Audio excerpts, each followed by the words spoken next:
Oye, ¿tú no ves a Juanito un poco raro últimamente, tío? Pues ahora que lo dices, sí. Últimamente está rarísimo. Mira lo que me regaló a mí el otro día.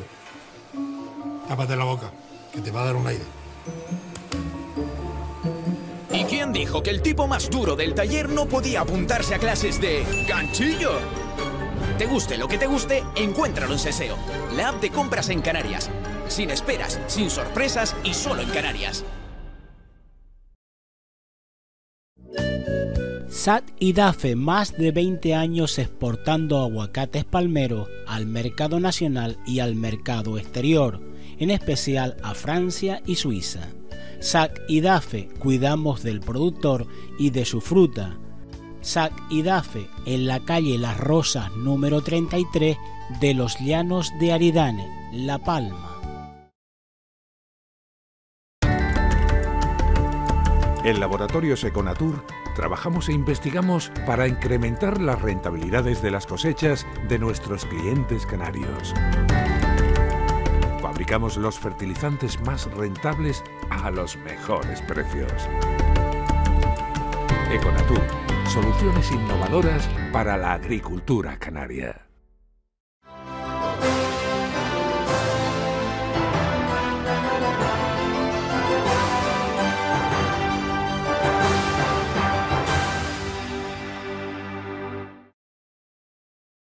Que estos insectos son la biología, incluso la misma identificación es muy difícil y hay un gran desconocimiento en cuanto a las especies que afectan a la platanera en Canarias.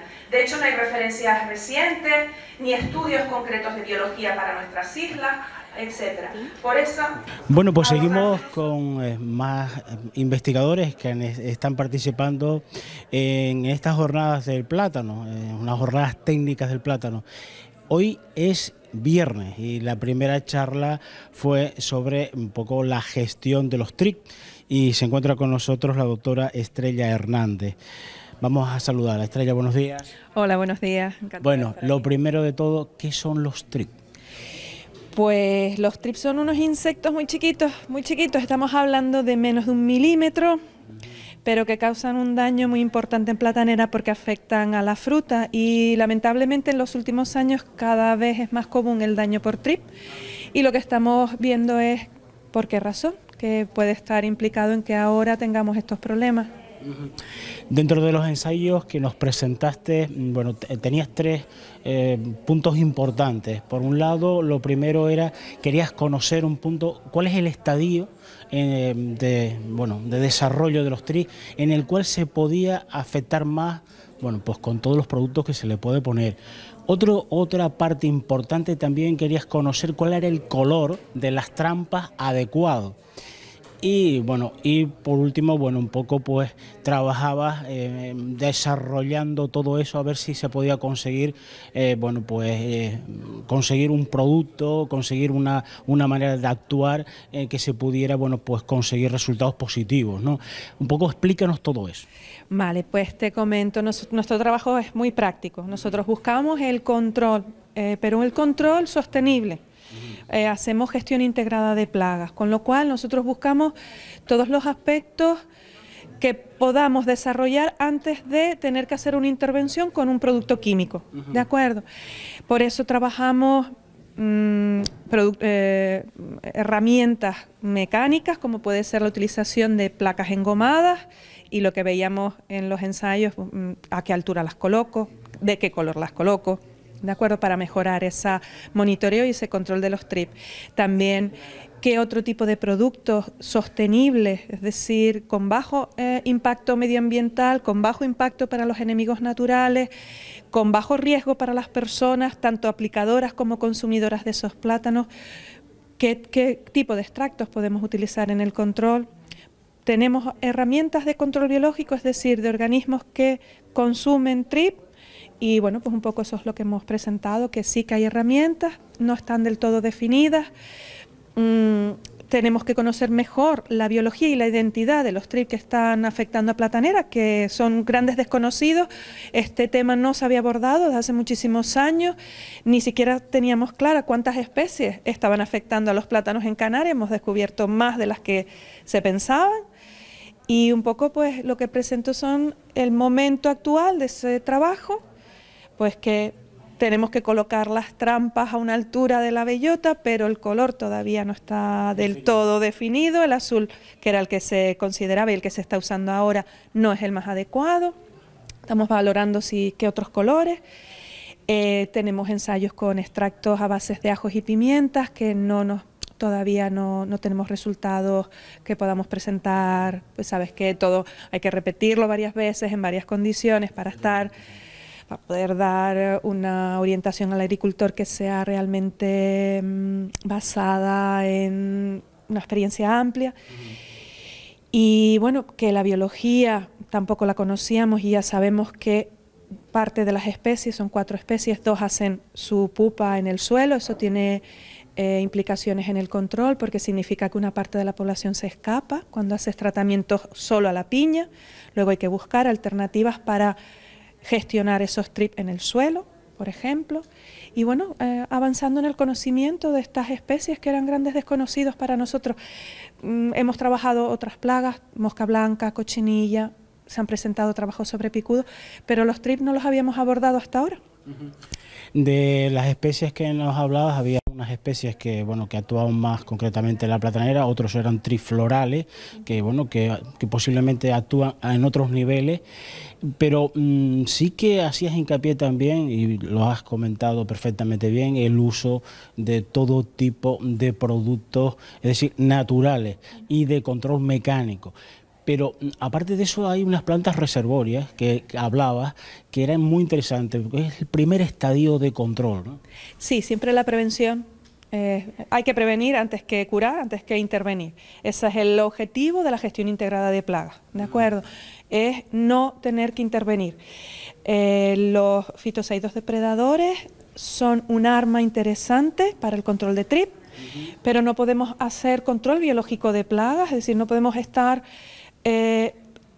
utilizando la misma conciencia que venimos utilizando con los productos químicos con los organismos auxiliares, ¿de acuerdo? Si queremos hacer control biológico tenemos que aportar biodiversidad vegetal a las parcelas, porque esos organismos necesitan refugio, necesitan fuentes alternativas de alimento, necesitan estar cuando en la platanera no están los TRIP, con lo cual es importante que aprendamos a gestionar la diversidad en las fincas, tanto con plantas reservorios como con plantas con setos fuera de los invernaderos, en los bordes de las parcelas. Eso mejora mucho, hacen de filtro de plagas, pues nos permiten que esos enemigos naturales, cuando las condiciones en la platanera no son las mejores, pues estén en esos setos o en esas plantas reservorios.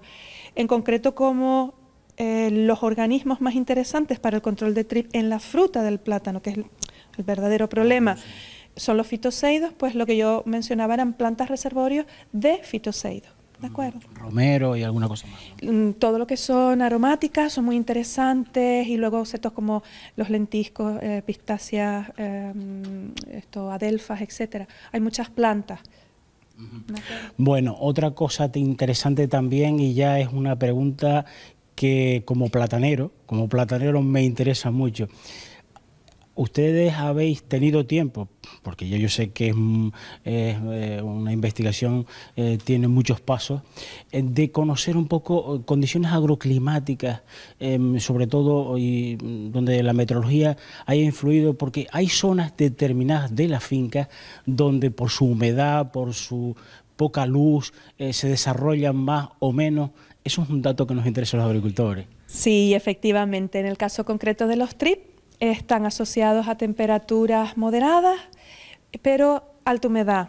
Por eso normalmente los focos de TRIP aparecen en los bordes de las fincas, porque hay sombra, se dan condiciones de mayor humedad. Todos los trabajos los hacemos siempre en las islas con mayor superficie de plátano, Tenerife, Gran Canaria y La Palma. Y hemos visto que más o menos la dinámica de los TRIP y cómo se comportan es semejante en todas las islas, y efectivamente hay 2 picos de población al año, unos en otoño y otros primavera, porque se dan justo esas condiciones. Y en cada parcela la sombra favorece la aparición de los TRIP. Otra cosa importante es dónde se colocan los TRIP, porque se colocan justo en los dedos, en la unión de los dedos. Y ahí es una zona muy inaccesible. Difícil. Muy difícil.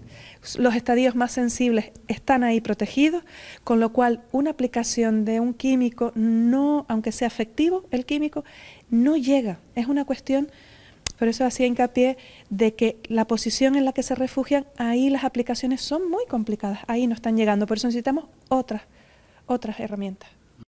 Bueno, pues seguimos con más protagonistas. Se encuentra con nosotros Esther Domínguez, sabéis que es técnico de Asprocan.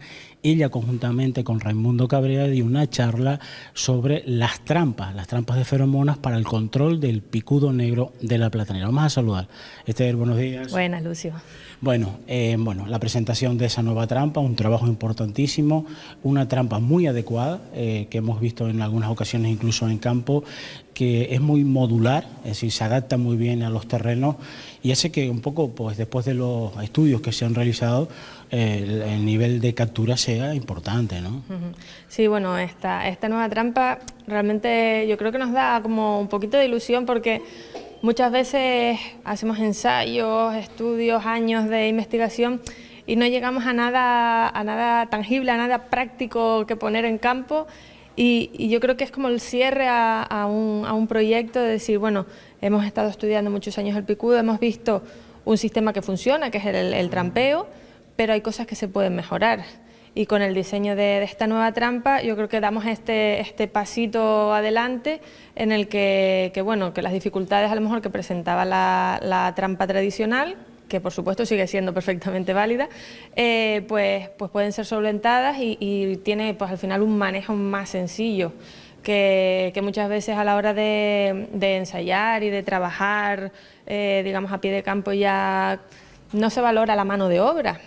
Y la mano de obra que requiere, digamos, el mantenimiento de las trampas tradicionales es elevada si quieres tenerlas en condiciones y que permita una cantidad importante de capturas. Entonces, bueno, yo creo que esta trampa, eso es el trabajo de muchos años, el cierre de un proyecto y, bueno, cierre parcial. Tenemos que seguir trabajando con ella, pero que es una forma al final de dar una herramienta práctica a los productores, una mejora y un sistema que funciona, que no obviamente va a ser a lo mejor la única herramienta ni la varita mágica que nos digamos, quite el problema del picudo, pero sí una herramienta importante en el control de esta plaga tan frecuente y tan perjudicial para nosotros y bueno, pues al final es la comodidad, el manejo y lo que va a ser al final que el productor se decida por una trampa o por otra. Corrígeme si estoy equivocado, no había que utilizar tanta agua como se utilizaba con el otro, se adaptaba muy bien a los terrenos y además no había que estarla claveteando en el suelo, se podía mover con la mano de un sitio para otro, es decir, que era muy práctico, ¿no? Sí, realmente no necesita agua. Hay productores que le han puesto agua, pero funciona perfectamente sin agua. De hecho, es más fácil el manejo sin agua porque al final el cestillo lleno de picudos y agua no es del todo agradable. No hace falta agua, no hace falta enterrarla en el terreno, que es, digamos, la gran dificultad de las de doble maceta. Entonces, simplemente es apoyarla en el terreno, es una trampa simplemente apoyada y con ese sistema de trampas móviles que tiene, pues mira, si te coge una piedrita en un lado de la rampa, sabes que vas a tener acceso por otro lado, o sea que se intenta adaptar porque obviamente en un laboratorio todo es muy fácil y las mesas son llanas, pero después cuando llegas a campo te encuentras la realidad y esta trampa ha surgido de eso, de ver los problemas y las dificultades que tiene la otra, intentar solventarlos y por eso yo creo que se adapta al terreno porque está hecha desde el terreno. Bueno, pues el trampeo con feromonas, buscando, pues hemos visto investigaciones, distintas feromonas, cuáles son las más adecuadas hechas por Santiago Pereira, del Cabildo de Tenerife. También hemos visto trabajos realizados con hongos entomopatógenos también, que es un futuro, bueno, pues que se están encontrando tal. Y lo importante, y a eso sí que le vamos a preguntar a Esther también, es los trabajos culturales que tiene que hacer el agricultor para, pues, en principio, mantener a raya el picudo. Eso te corresponde, porque aquí nos están escuchando los agricultores plataneros. Perfecto. Primer detalle, y que a lo mejor de absurdo, pero no quiero dejar de decirlo por si acaso, una vez que se hace el trampeo, los picudos, aunque parezcan tiesos, muy tiesos, no lo están. No suelten los picudos sobre el terreno, aunque parezcan muertos, porque vuelven otra vez a iniciar camino. Esa es una chorrada, a lo mejor me dice, eso está claro, pero a lo mejor hay un agricultor que no ha caído y los ve muertos. Pues mira, ese detalle el primero. Otro detalle importante a nivel de manejo, por ejemplo, es las abuelas. Las cabezas de las abuelas quedan ahí un poco como reservorio de los picudos. De hecho, es donde tradicionalmente se ha dado el tratamiento químico. ¿Qué podemos hacer? Dejar, digamos, esos picudos expuestos. Simplemente una barreta y abrir bien la cabeza. Eso hace que, digamos, que esas larvas queden expuestas a otra fauna que puedan comer, a que no tengan, digamos, esa protección, que no vivan, que ese, por ejemplo, es una de las principales herramientas a nivel cultural para el manejo del picudo. Por supuesto, movimiento de cabezas entre fincas, mucho cuidado, y de hecho ese es el inicio de la propagación del picudo. Raimundo ha comentado, un picudo más de 20 metros no se mueve. No es que los picudos salgan de las fincas a poblar las colindantes, ni mucho menos, o la gente que dice, es que si pongo trampas me voy a traer los picudos de toda la comarca, poco menos. Los picudos no se mueven mucho, los movemos nosotros trasladando material vegetal o incluso con compost no bien hecho entre fincas y demás. Ahí, digamos, hay que tener mucho cuidado, porque al final la dispersión del picudo no es por sus propias vías, sino por las que nosotros les damos. Eso es cierto, porque has traspasado islas y no es porque vaya nadando, sino porque lo llamamos nosotros. Esther, para aprovechar que estás en la entrevista, un poco, ¿cuáles son las líneas generales que tenéis de investigación, aparte de esto, en Asprocan? Porque Asprocan, ahí lo estamos viendo, participa tanto con el ICIA, con los cabildos, con proyectos internacionales como el MUSA, es decir, muchas investigaciones que se están haciendo con aportación de financiación para que esos investigadores trabajen. Y al final es ciencia, y esa ciencia va a llegar al agricultor, al productor platanero. En este sentido, pues mira, nosotros seguimos trabajando, por ejemplo, con el picudo, que tenemos en la parte de trampeo, pero estamos también un poco viendo todas las posibilidades que hay. El tema del pinchazo, ahora mismo el pinchazo ya está prohibido, eso es muy importante. Porque estaba vinculado como método de utilización únicamente al clorpirifos. Caído el clorpirifos a nivel Europa, digamos, ese método de aplicación ya no está permitido. Estamos un poco trabajando con las directrices o así de la consejería y con las casas comerciales para definir un protocolo de pinchado, un pinchado más regulado, con un caudalímetro, un manómetro, y tener, digamos, por lo menos establecido un procedimiento en el que consiste un pinchado bien regulado, de cara a que las casas comerciales puedan extrapolar, digamos, ese método de aplicación a productos que ya tienen autorizados. Incluso que pueda ser aceptado por Europa con un trabajo de ese tipo, ¿no? Claro, es la idea. No es fácil, o sea, nos dicen que el método como tal, por muy controlado que esté, a nivel de seguridad del aplicador y con los controles que está haciendo, digamos, ahora es el Ministerio de Sanidad el que lleva esa parte, la propia consejería y casas comerciales nos dicen que es muy complicado, pero bueno, lo vamos a intentar, no podemos rendirnos a la primera. Entonces vamos a por lo menos protocolarizar este sistema, a hacer los pasos que lo hagan un poco más seguro, un poco más regulado, y con eso por lo menos darles la herramienta a ver si las casas comerciales consiguen, digamos, internamente adaptar ese método y que sea aceptado de cara a Europa para aplicar otros productos. Estamos también con productos fitosanitarios para picudo.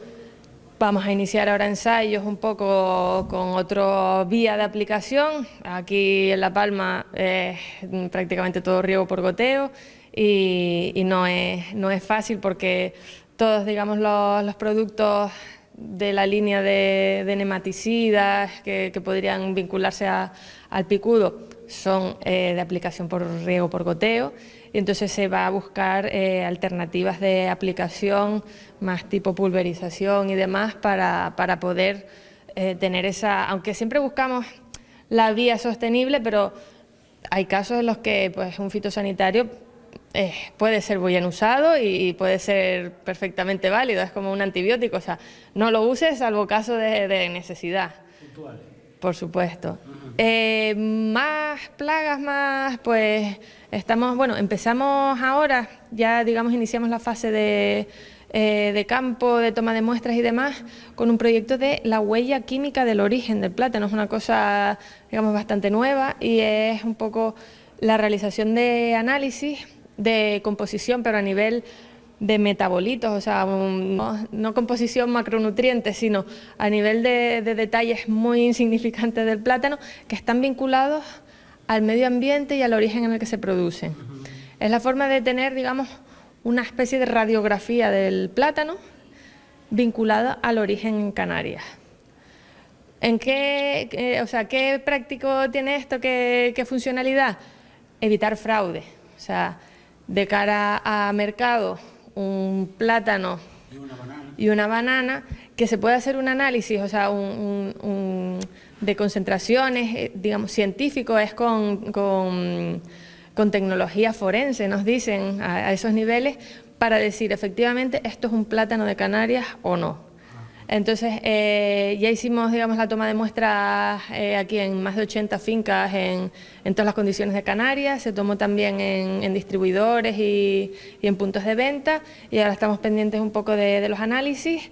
Es una fase preliminar, pero bueno, que es un inicio de un proyecto que yo creo que es interesante, que es novedoso y que de cara a futuro puede servirnos como una herramienta más para luchar contra el fraude. Más cosas, estamos trabajando en plagas, por supuesto, en trip, en el tema de hormigas siempre está ahí de fondo esperando darle una solución porque al final teniendo hormigas es muy difícil controlar la plaga que es real, aunque la hormiga no haga daño directo, pero es portador, o sea, un control biológico te lo echa abajo porque la hormiga se hace aliado, por ejemplo, de la cochinilla y te la transporta a todos lados y demás. Más cosas, pues a nivel de post cosecha también vamos a empezar a hacer trabajos, en este caso con el ICIA, intentar llegar más lejos, tener una mayor vida útil del plátano. Que ahora mismo muchas veces se nos plantean mercados exteriores que decimos, mi madre, llegar allí es cosa imposible para nosotros, pues un poco ir viendo métodos, pasos, sistemas que a lo mejor ya incluso se están usando en la banana, pero que en nuestras condiciones no han sido del todo probadas, ir viendo, digamos, extras que aplicar o métodos que aplicar al plátano para que se alargue esa vida útil del plátano. Es verdad que si nosotros utilizamos una agricultura sostenible, sin la aplicación excesiva de productos inorgánicos para el abono, sino que dejamos que los plazos de la producción vayan a su ritmo adecuado, basándonos en las temperaturas, basándonos en los abonos orgánicos, en los suelos que estén vivos, que tengan compost, hace que la vida útil en los lineales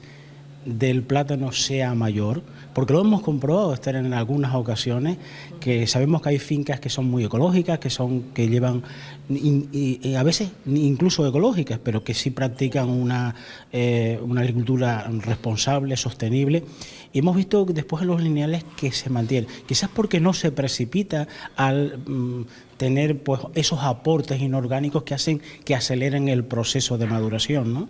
Al final todo es un equilibrio y realmente el que la nutrición de la planta sea lo más adecuada, y al final nutrir bien la planta es que el suelo esté bien nutrido.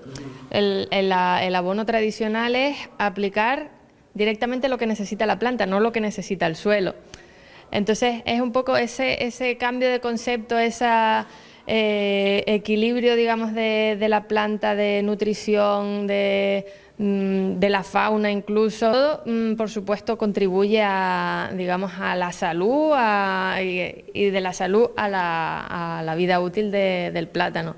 De todas formas, ese es un paso y el que vamos nosotros a trabajar es el siguiente, es el cómo manejar o cómo tratar al plátano una vez que ya se corta para, digamos, llegar a maximizar esa vida útil. Ahí hay cosas que a lo mejor son muy sencillas, que todos sabemos y que a lo mejor no se aplican o no se aplican todo lo suficientemente.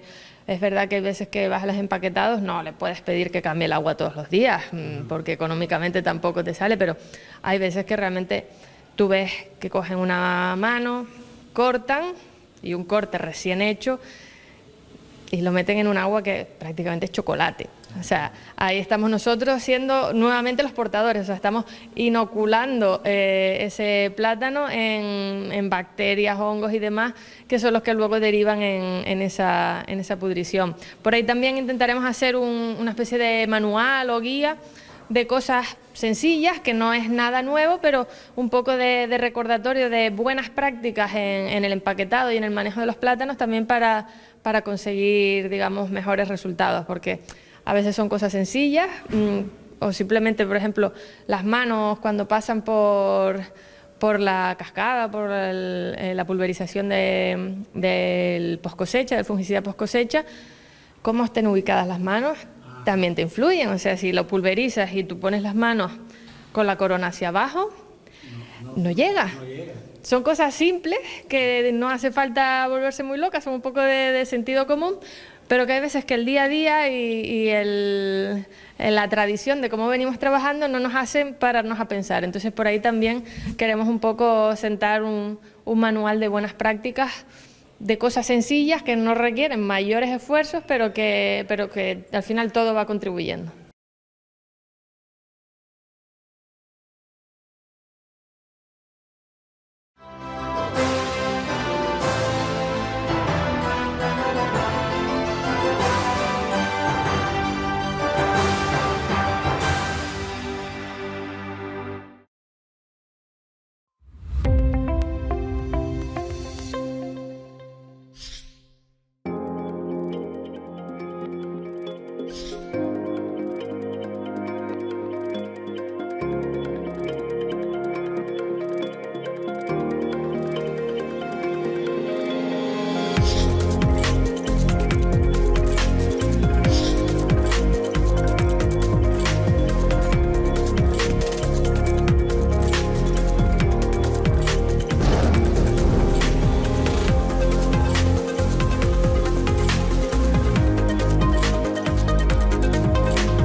SAT-IDAFE, más de 20 años exportando aguacates palmeros al mercado nacional y al mercado exterior, en especial a Francia y Suiza.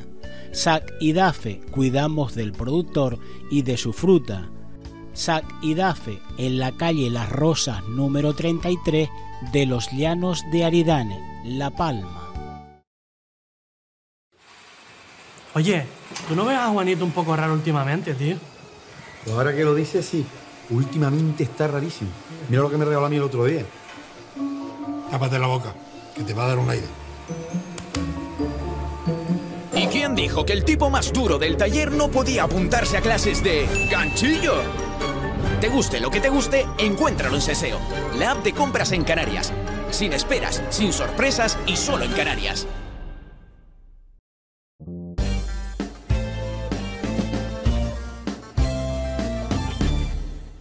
También satisfechos en cuanto a las negociaciones que están llevando a todos los niveles, en este caso tanto estatales como a niveles regional con el propio sector del sector primario de nuestras islas, en tanto que el nuevo ministro, dentro de lo que es la reunión con las diferentes comunidades autónomas, ha asegurado que nos va a dar dinero para el POSEI adicional, en este caso a Canarias, si no recuerdo mal, en torno a unos 15 millones de euros, con lo cual contentos porque se siguen cumpliendo lo que tenemos acordado con Canarias y con el resto de comunidades, y por otro lado que se haga efectivo. Yo creo que lo que tenemos que esperar es no solo ese anuncio, sino que se produzca lo antes posible para que a través de ese dinero el Gobierno de Canarias pueda cumplir con todos los sectores afectados y vivamos esas cuantías económicas realmente en el periodo que le corresponden, que es lo que buscamos todos. En este caso, ¿por qué no? Felicitar también al Gobierno de Canarias porque haya cumplido en este caso con los ejercicios anteriores, puesto casi al día, aunque es verdad que falta todavía alguno atrasado, pero en este caso es lo que tenemos que hacer todo, y como le decía incluso al consejero regional en algún momento, Narváez Quintero,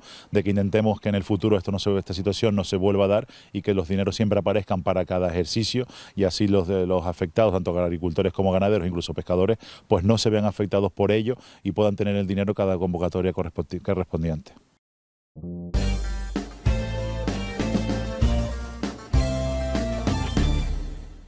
Cualquier iniciativa empresarial que quiera contar con nuestros investigadores, y este es un caso pues que estamos muy contentos con el trabajo con Conagricam, porque nos da la posibilidad de trabajar en una línea de investigación que es el cultivo de la papaya, que es una demanda que está creciendo y que tenemos que mejorar las variedades que podemos plantar en Canarias y también la calidad de fruto durante todo el año. Por lo tanto, es un proyecto de 3 años, es un CEDETI que se presentó a la empresa, que obtuvo el proyecto y ha querido contar con nosotros. Llevamos ya 1 año trabajando en él, está dando los resultados, y la característica también es que los resultados van a ser públicos, no solamente se va a quedar la empresa con los resultados del proyecto, sino que cualquier productor de papaya en Canarias puede acceder a estos resultados. Es verdad que es complicado el resultado final por la variedad climatológica que estamos teniendo, pero las condiciones que se están obteniendo dentro del invernadero, pues yo creo que podemos tener resultados óptimos para la mejora del cultivo. Por lo tanto, agradecerle al empresario que haya contado con nosotros y espero que los resultados sean magníficos, porque creo que es un cultivo importante y que incluso, como comentaban antes los técnicos, en el sur de España también se está empezando a plantar la papaya y tenemos que mejorar en competitividad y calidad.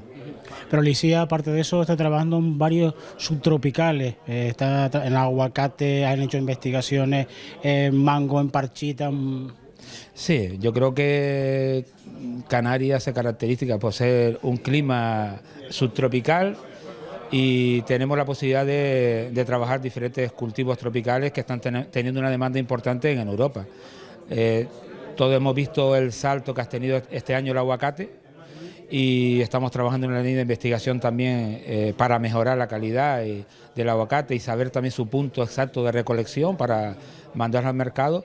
Pero es verdad que ahora mismo la parchita, el granado, incluso el lichi, el mango sabemos también las características muy buenas que tiene como fruta, y es una línea también de investigación en todos los tropicales, sin dejar atrás la platanera, que se está trabajando desde Licía, y yo creo que tenemos muy buenos investigadores con una experiencia enorme y estamos aquí al servicio del sector. Con respecto al aguacate, hay que mandarle un mensaje también a los cosecheros, que no recolecten antes que esté bien, porque incluso puede bajar la materia seca, la grasa que tiene el aguacate, y después no mantiene esa calidad que está acostumbrado nuestros consumidores, ¿verdad? Claro, por eso es una línea de investigación que tenemos en marcha, aprobado por el Consejo Asesor de ICIA, es trabajar en esa línea, ¿no? de que el agricultor sepa exactamente el punto exacto de recolección para que luego llegue al consumidor en óptimas condiciones. Que a veces con la premura y con la subida de los precios recolectamos antes de tiempo y al final pues repercute en negatividad porque al final no llega al sector en buenas condiciones, al consumidor. Pero bueno, yo creo que tendremos los resultados prontos y bueno, haremos todo lo posible de que llegue al agricultor para que sepa cómo manejar este cultivo.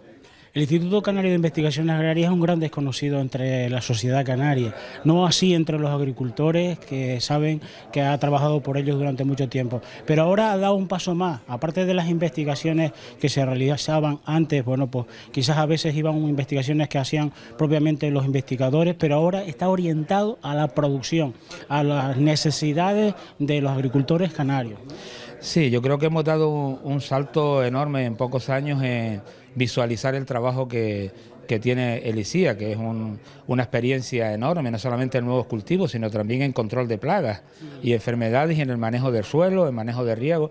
Yo creo que hay una experiencia enorme que ha faltado, quizá por poco tiempo también que tienen los investigadores a la vez de estar fuera, o investiga o está difundiendo la información. Pero bueno, yo creo que hay herramientas nuevas y tecnológicas nuevas de comunicación ahora, como ustedes mismos, que dan la posibilidad de difundir y todo el trabajo que se está haciendo.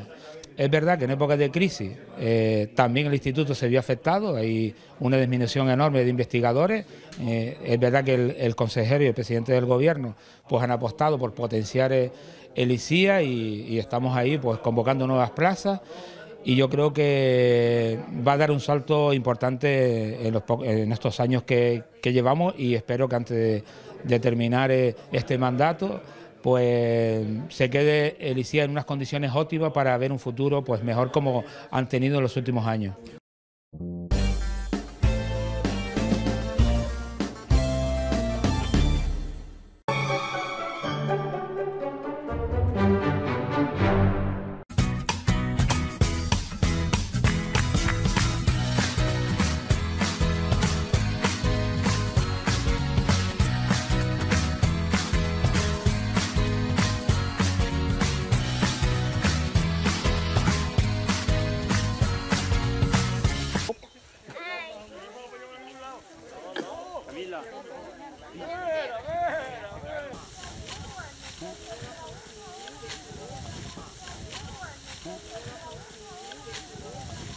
Bueno, pues nos encontramos en el municipio de Breñalta, concretamente una de las huertas que en este momento pues está segando y se encuentra con nosotros Luis de Paz. Él es, bueno, pues la persona que desde hace más de 11 años lleva organizando, bueno, yo creo que es un compromiso con la sociedad, con los jóvenes, para que todas estas tareas agrícolas no se pierdan. Una demostración de cómo se segaba hace años, ¿no? Cuando no existía lo que son las máquinas hoy en día.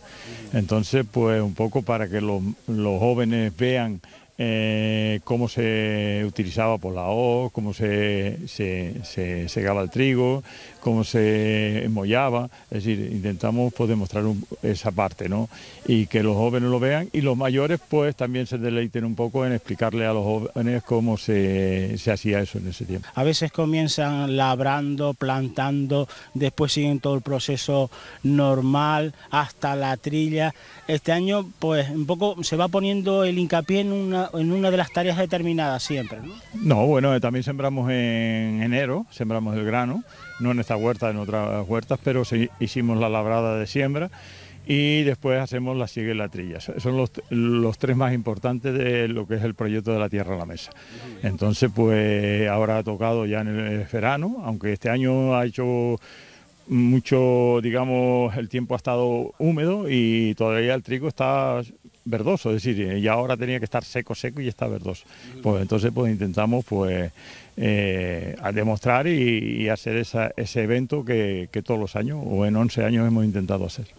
Bueno, vamos a explicarle a todos los televidentes los peligros de recoger el trigo con mucha humedad y un poco verdoso, es decir, que se te puede estropear, ¿no? Sí, se puede estropear, es decir, el trigo húmedo después lo almacena y al almacenarlo coge humedad. Al coger humedad y calor ocurre que se pica, entonces pues lo perdemos, ese es el problema más grave.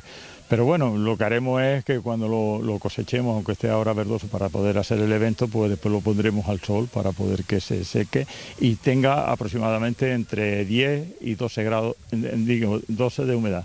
Ajá. Es decir, no puede tener más, de que tenga más ya se cogemos.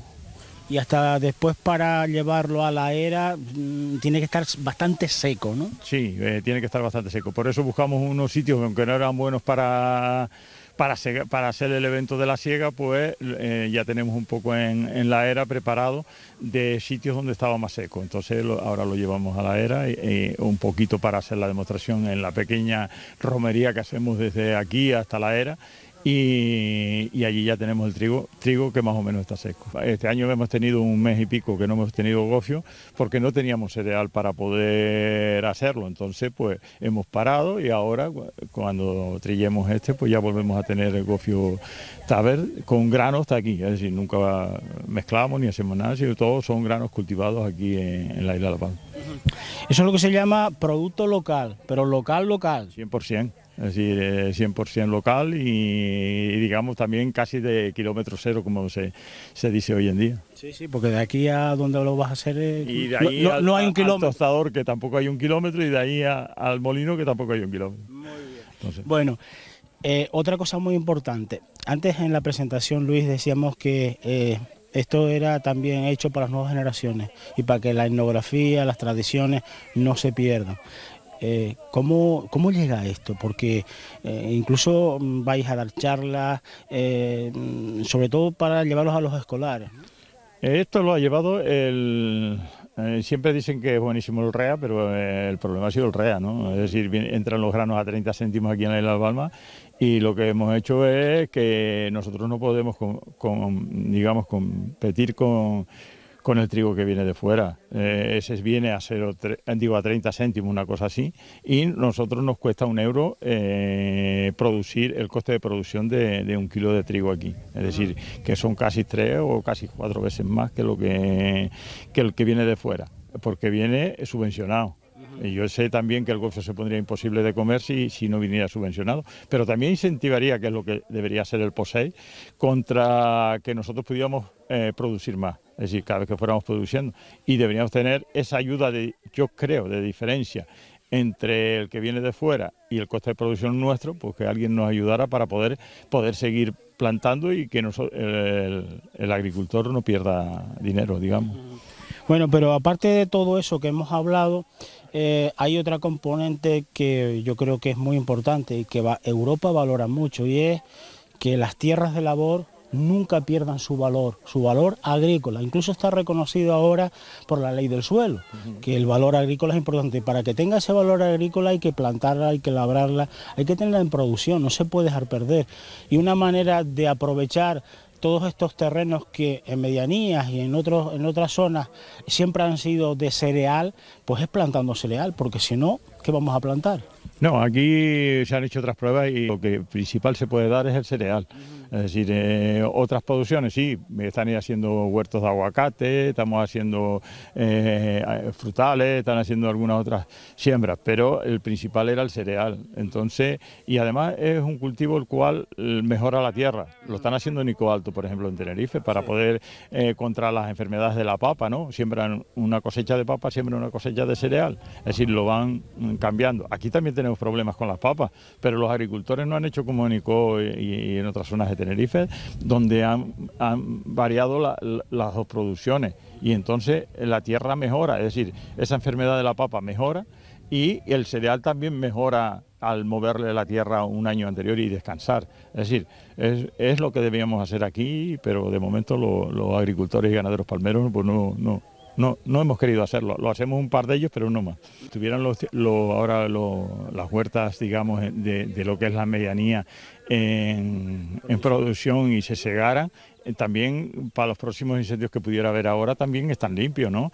Además, mejor de apagar, porque aunque quedan esos fisquitos atrás, no hacen esas llamaradas como donde hay un montón de materia orgánica en aquellos, lechera. Lo podemos ver por aquí en los alrededores, donde coge 1 metro y pico de alto, Y eso sí que es combustión para el fuego, mientras que aquí lo que queda atrás es poquito. Es decir, eso también serviría, ¿no?, de apagafuegos de estos grandes incendios que hemos tenido estos últimos años, porque antes sí los había, pero los propios agricultores limpiaban, tenían mantenido y no había tanto fuego o tan violentos como ahora, ¿no? Pues también hacemos ese trabajo, aunque parezca que no. Lo que pasa es que no se ve porque somos poquitos los que sembramos, pero si sembráramos mucha más cantidad podríamos tener esa posibilidad de tener esos cortafuegos dentro de las medianías, ¿no? Lo bueno sería que pues volviéramos poquito a poco, volviéramos a tener y además de eso pues no perdiéramos ese patrimonio de ese cereal que es aquí de hace muchos años. El otro día inauguraron el Tendal, donde hay un estudio ahí donde ocurre que había granos mucho antes de la conquista. Pensaban que no, pero se han descubierto en las investigaciones que había cebada, centeno y trigo mucho antes de la conquista, ¿no? Y además un estudio también que ha hecho la universidad, un estudio en la Universidad de Las Palmas, ha demostrado que la cebada que tenemos nosotros ahora ya lleva 2000 años aquí. Es decir, entonces esos son patrimonios que si vamos poquito a poco lo perderemos. Es decir, si trabajamos por defender otros patrimonios, pues también creo que deberíamos defender este. Como si fuese trigo de monte. Sí. Que se segaba así en cerodio para que los pájaros no se lo comieran en ese entonces. Y aquí pues el mejor sitio que está para segar es este, ¿no? Y es cerodio, bueno, pero después se pone a secar. Sí. Eso se abría en la era para que se secara, para que se calentara y entonces después se trillaba. Y entonces hay que dejarle pues como 8 o 10 días pues enfrascalado o tendido en la tierra, pero en el monte no se puede hacer eso. Y hasta la hora de trillar, de sacar el grano de la espiga, si está seco, bien seco, salta más, ¿verdad? Si el tiempo está caliente, sí. Caliente también, ¿no? Caliente, sí. Para esto tiene que ser caliente. Muy caliente. Sí. Para que salte. Para que salte así, porque si no, no sale de la casulla, no sale de la casulla. Ajá. Porque tiene una casullita que no la suelta. No la suelta. Bueno, y tiene después que una vez ya esté el grano sacado después de la trilla, otra condición más, que haya un poquito de viento. Para poder ventar, porque si no, pues tú sabes, sale sucio y así no sirve, porque hay que pasarle con el velcro, después con la pala. Los hermanos Álvarez nos contaron los usos de la paja. Aparte de la comida de los animales, también se utilizaron por parte de los artesanos para realizar balayos, abanicadores, para rellenar los colchones, abonar los campos, como fuente de combustible también, para rellenar las bucias donde los suelos están mojados y se producen huecos que producen agujeros en los terrenos. Bueno, la verdad que la actividad que está manteniendo en la Asociación El Frescal en cuanto a este mantenimiento desde el punto de vista cultural de todo lo que supone la siega, lo que supone la trilla del cereal, pues la verdad que es importante, viendo que es una actividad que por momentos podemos pensar que se puede desaparecer en nuestra isla, pero que vemos que hay personas que quieren seguir trabajando en ella y que no se pierda, evidentemente, primero por ellos y segundo por nuestras generaciones futuras, pero la verdad que intentamos entre todos pensar a ver cómo lo podemos mejorar en el sentido de que de alguna manera se pueda volver a convertir en una actividad diaria. Sabemos que es complicado por las actividades que hay hoy, por el tema del abandono de ciertas tierras en nuestra isla, pero creo que entre todos podemos conseguirlo y un paso puede ser importante volver a plantearnos, en este caso, volver a cultivar en diferentes municipios de la isla, que los hay perfectamente por historia, como puede ser Breña Alta, como puede ser Punta Llana, sobre todo, incluso El Paso, y en este sentido estamos trabajando conjuntamente. Y una piedra también que nos puede ayudar a ello es el desarrollo del Plan Forrajero de Canarias en su aplicación en nuestra isla de La Palma, que si bien es verdad que nos está dando muchas trabas administrativas el hecho de desarrollarlo, y por lo que estamos viendo también en las otras islas, creo que puede ser una ayuda también tanto en cuanto podamos también desarrollar cereales dentro de ese plan forrajero. Realmente, como nos contaba Luis de Paz, la Asociación Agroganadera El Frescal realiza todas las labores que comprenden el cultivo del cereal. vamos a hacer hincapié en las labores de siega del cereal, transporte mediante el burro albardado con 3 mollos de trigo o feje y la trilla del cereal.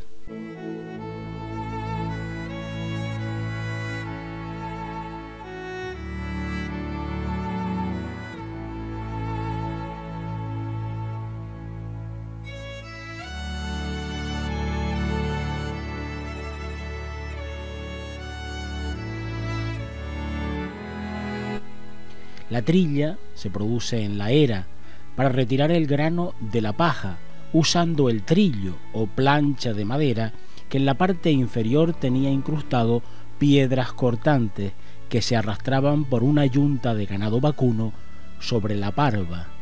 Tras la trilla se procedía al aventado, que consiste en lanzar al aire la mezcla de paja y grano para que la brisa arrastre el válago o parva, dejando el grano en el suelo. Luego habría que recoger el grano y llevarlo al tostador y a los molinos, en fin, un proceso tradicional que cada año el Frescal rescata para las nuevas generaciones.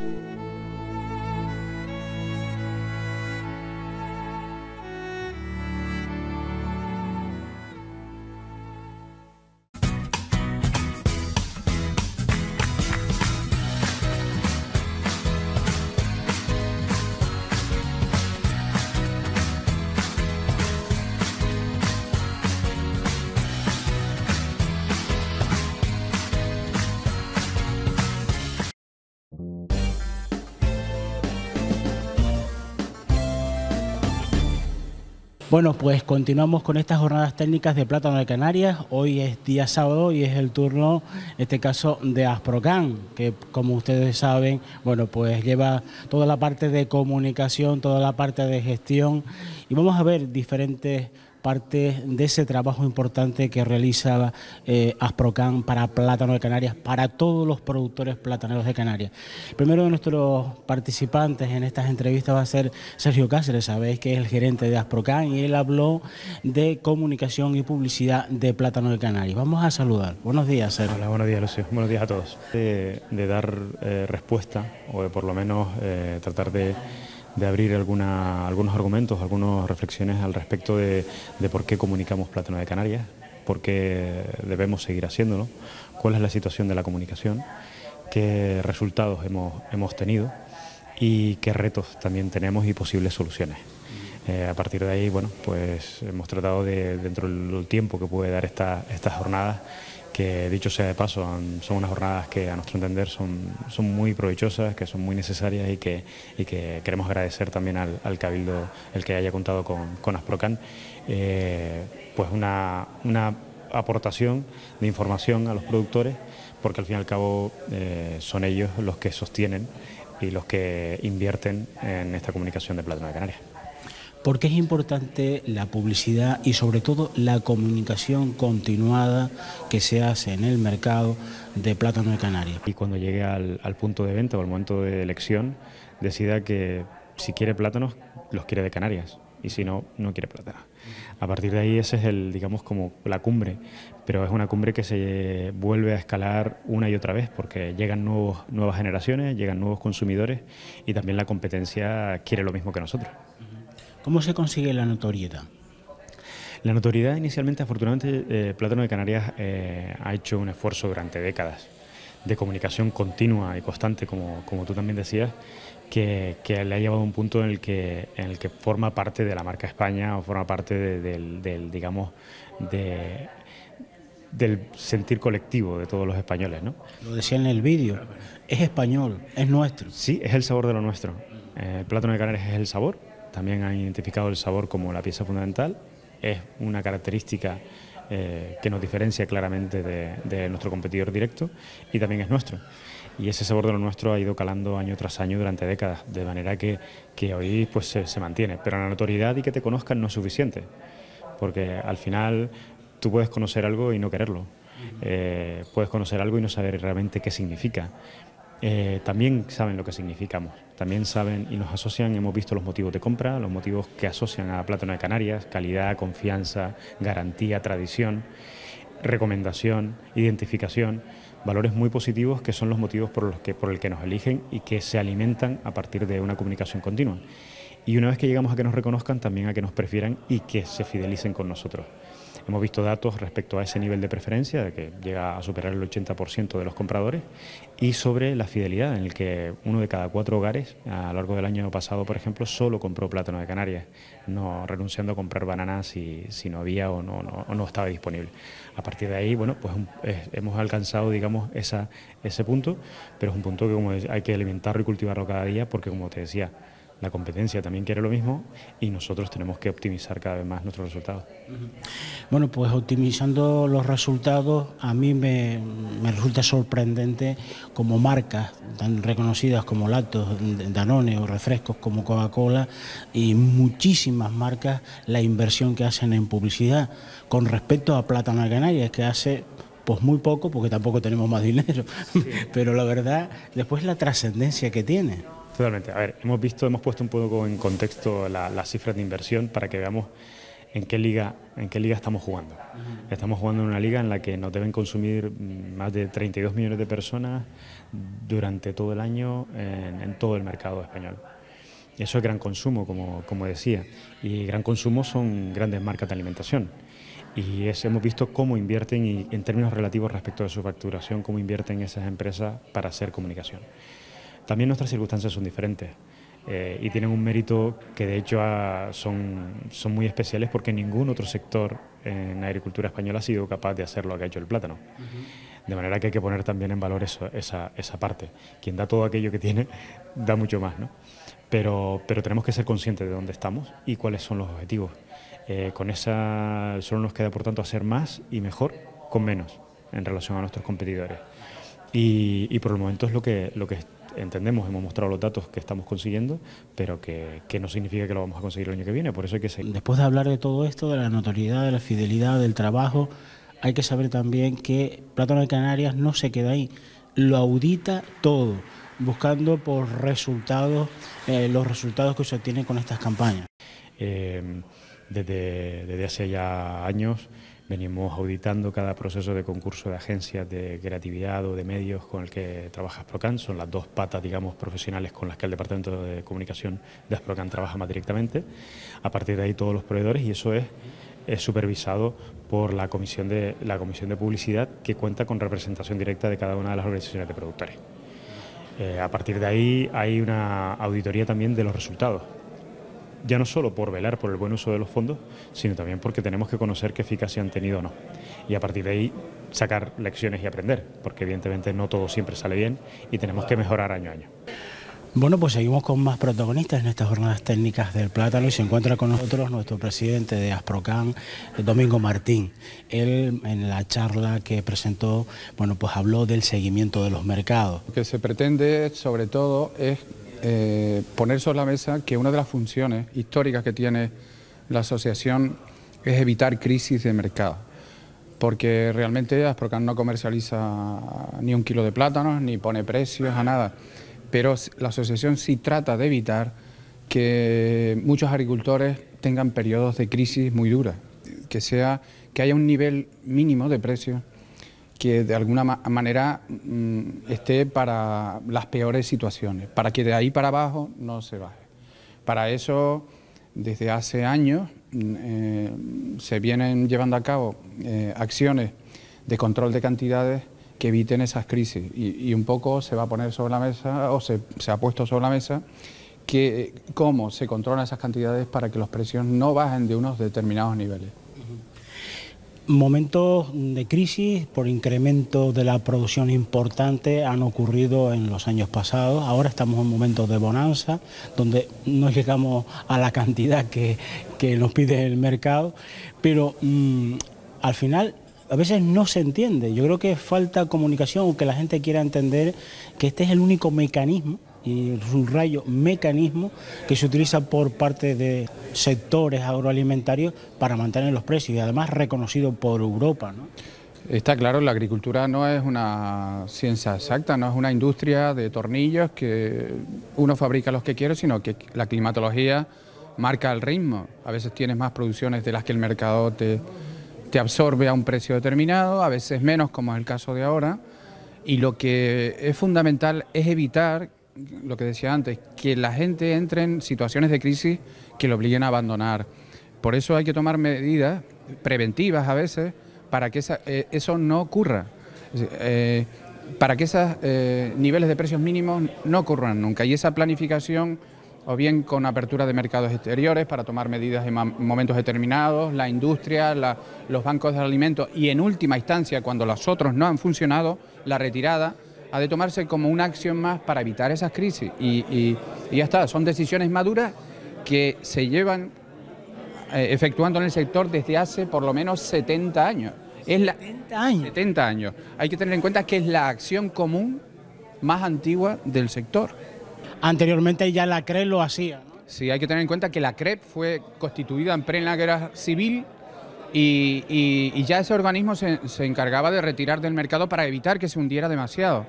Y que gracias precisamente a la cultura de estar unidos, esa cultura se nos traspasa a la hora de fundar Asprocan, y gracias a esa cultura hoy seguimos vivos, porque en otras partes del país no existen estas asociaciones en que está todo el mundo.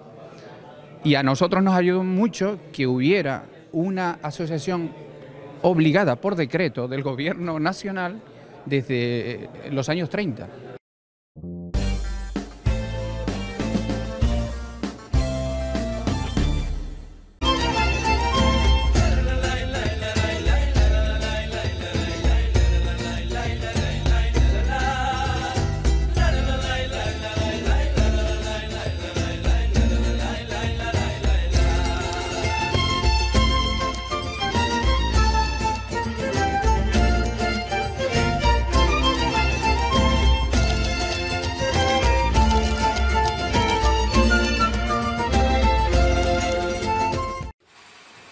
Oye, ¿tú no ves a Juanito un poco raro últimamente, tío?